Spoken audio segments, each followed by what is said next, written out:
கிறிஸ்துவுக்குள் பிரியமானவர்களே, மீண்டுமாக இந்த லூக்கா சுவிசேஷத்தின் ரத்தினங்கள் என்கிறதான சீரீஸ்லே உங்களை நான் சந்திப்பதில் மிகுந்த மகிழ்ச்சி அடைகிறேன்.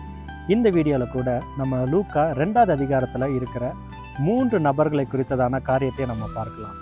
யார் இந்த 3 நபர்கள் அப்படின்னு நம்ம பார்க்கும்போது, முதல்ல மெய்ப்பர்கள், 2வது சிமியோன் என்கிறதான ஒரு தேவ மனிதர், 3வது அன்னாள் என்கிறதான ஒரு பெண் தீர்க்கதரிசி. இந்த 3 பேர்த்திட்டையுமே ஒரு விசேஷித்த காரியம் நம்ம இந்த லூக்கா 2ஆம் அதிகாரத்தில் நம்ம பார்க்க முடியும்.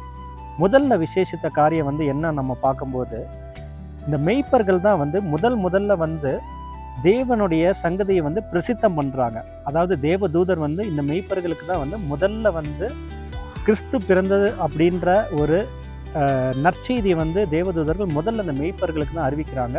இவர்கள் அவர்களை பார்த்து கண்டு நம்ம போய் பார்த்துட்டு வருவோம் அப்படின்னு சொல்லி முதல்ல இவங்க தான் பிரசித்தம் பண்ணுறாங்க. 2வது இந்த சிமியோன் என்கிறதான தேவ மனிதர், இவருக்கு ஒரு தீர்க்கதரிசனம் சொல்லப்பட்டிருக்கு. கர்த்தராகிய கிறிஸ்து, அதாவது மேசியா, அவர் இவர் மரிக்கிறதுக்கு முன்னாடி அவர் பார்க்காம இவர் மரிக்க மாட்டார் அப்படின்ற சொல்லியிருந்தது.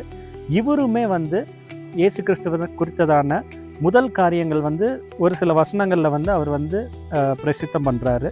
அதாவது அவர் என்ன சொல்கிறாருன்னா, இதில் மிக முக்கியமான வசனம் நம்ம பார்க்கும்போது லூக்கா 2:30 புறஜாதிகளுக்கு பிரகாசிக்கிற ஒளியாகவும் உம்முடைய ஜனமாகி இஸ்ரவேலுக்கு மகிமையாகவும் தேவரீர் சகல ஜனங்களுக்கும் முன்பாக ஆயத்தம் பண்ணினா உம்முடைய இரட்சண்யத்தை என் கண்கள் கண்டது என்றான்.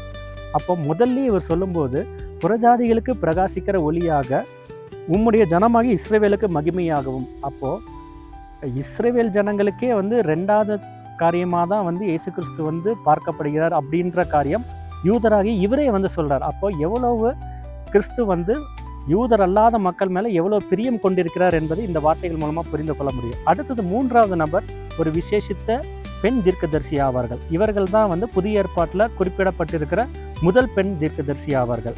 இவர்கள் பேர் அன்னாள். கிட்டத்தட்ட 84 வயது உடையவர்களாக இருக்கிறாங்க. இவங்க அன்னதினமுமே தேவாலயத்திலிருந்து உபவாசித்து ஆராதனை செய்து கொண்டு இவங்க அன்னதினமும் அந்த மாதிரி ஒரு பக்தியுள்ள ஒரு வாழ்க்கை வாழ்ந்து கொண்டு வந்த விதவை. 84 வயதுலேயுமே அவங்க தளராமல் அது செயல்படுத்திட்டு வந்தாங்க. இவர்களுமே இயேசு கிறிஸ்துவ குறித்து அந்த நாட்களிலே நற்செய்தி அந்த இஸ்ரேல் மக்களுக்கு அறிவித்தார்கள். ஸோ இந்த 3 பேர்களுமே ஒரே காரியத்தை தான் சொன்னாங்க.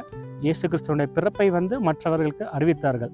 நம்மளும் இதே போல் நம்ம மற்றவர்களிடத்தில் இதை அறிவிக்கும் போது கர்த்தர் நிச்சயமாகவே நம்மளையுமே உற்சாகப்படுத்தி பலப்படுத்தி நம்மளை ஆசீர்வதிப்பாராக. God bless you all. Amen.